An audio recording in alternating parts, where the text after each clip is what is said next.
You love your cat completely, and there is a real chance you are hurting it emotionally every single day without knowing it. These aren't dramatic things. No yelling, no neglect, no obvious mistakes. Just small, everyday moments that well-meaning owners never think to question. You pick your cat up when it walks away. You stare into its eyes because you love it. You rearrange the furniture and think nothing of it.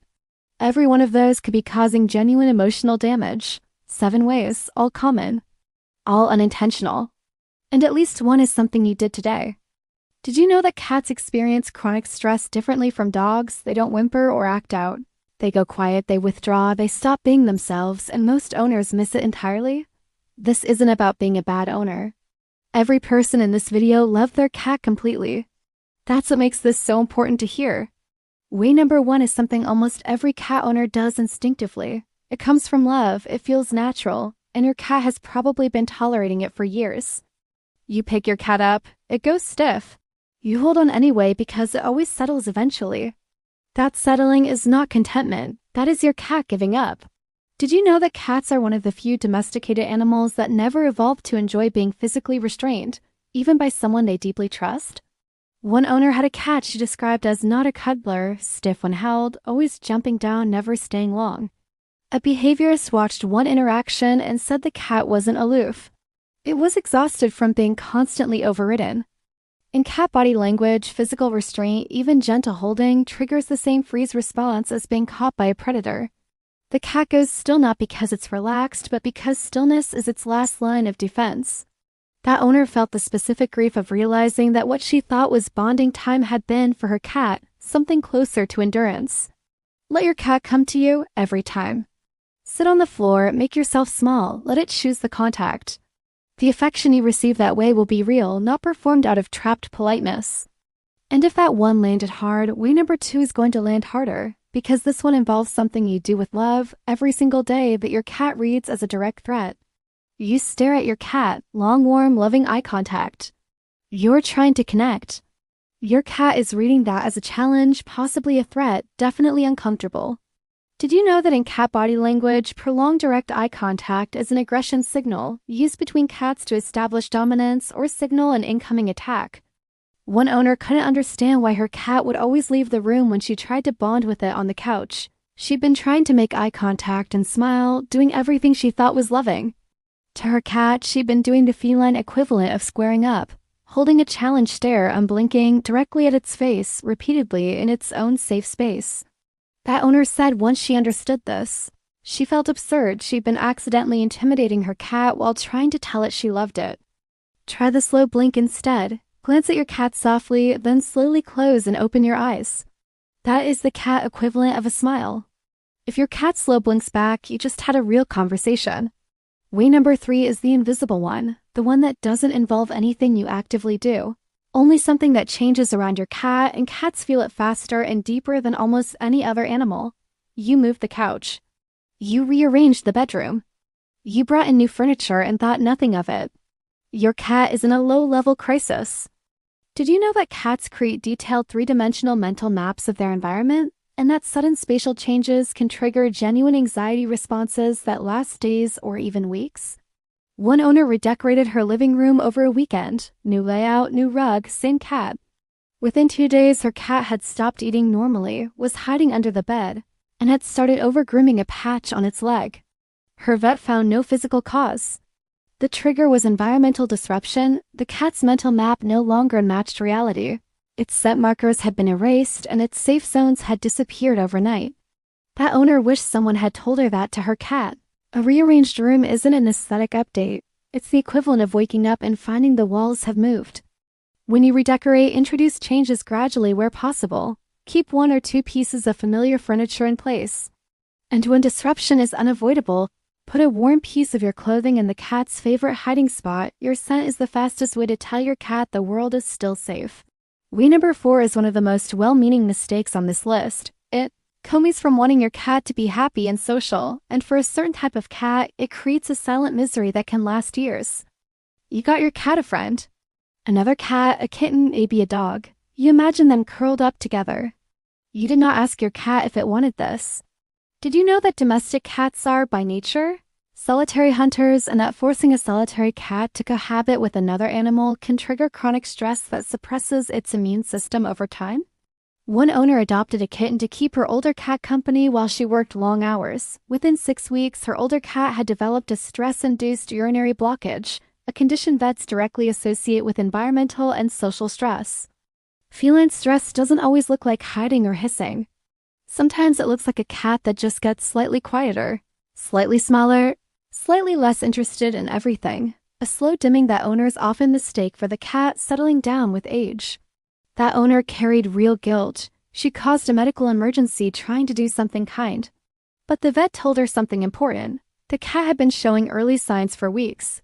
The signals were there. They just didn't look like suffering yet.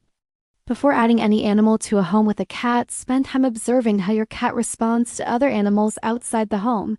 Take that data seriously. Your cat's comfort in its own territory is not negotiable.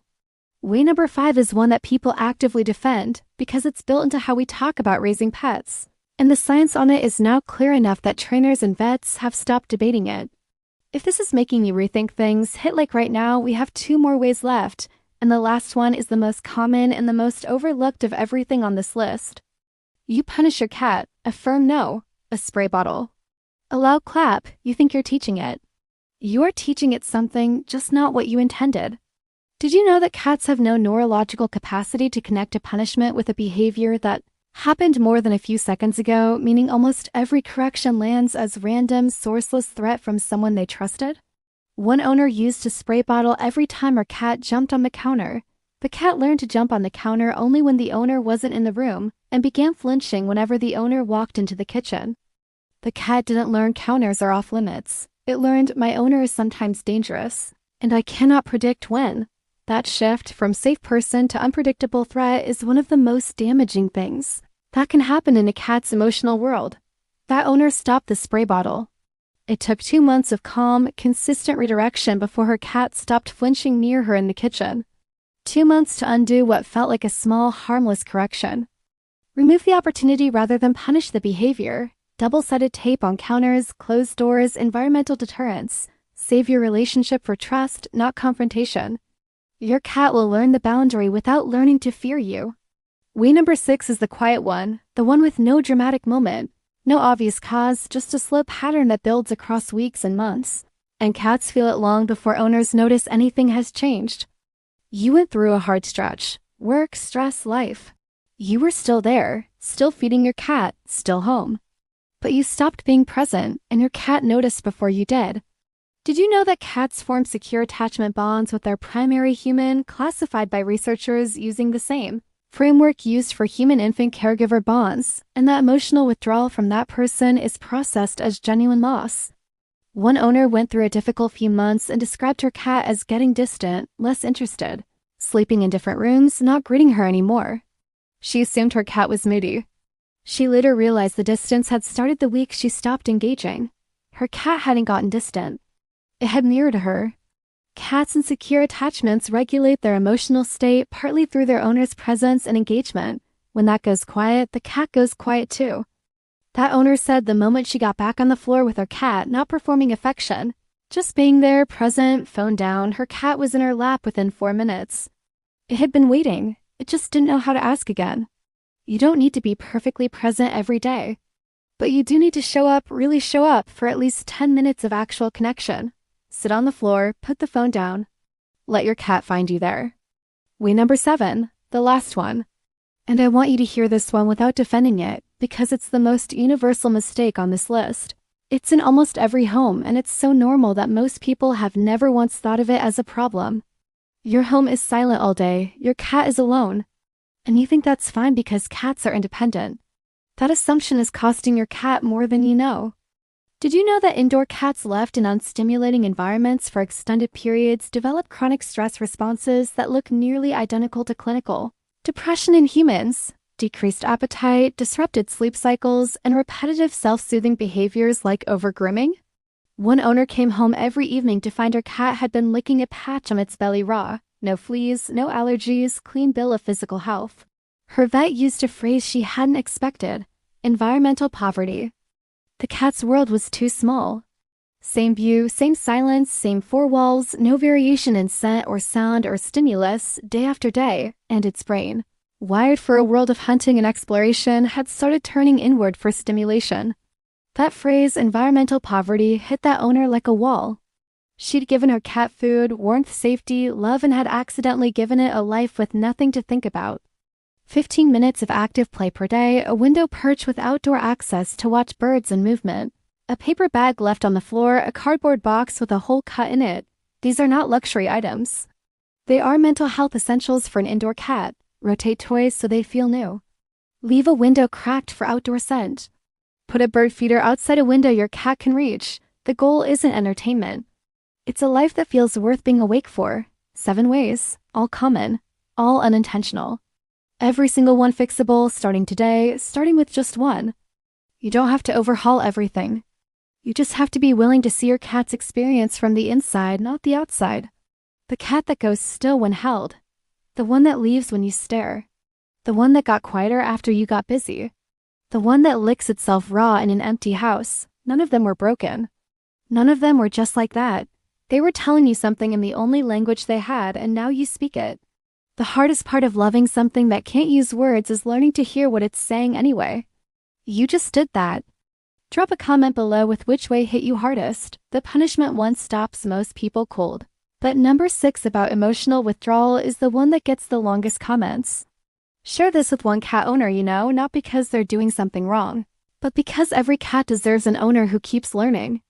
Subscribe because next video we're covering the 7 signs your cat is actually happy, and some of them are so subtle most owners have never noticed them happening right in front of them. Your cat is somewhere in your home right now. Go find it. Sit near it, don't pick it up, don't stare. Just be there and let it decide what happens next.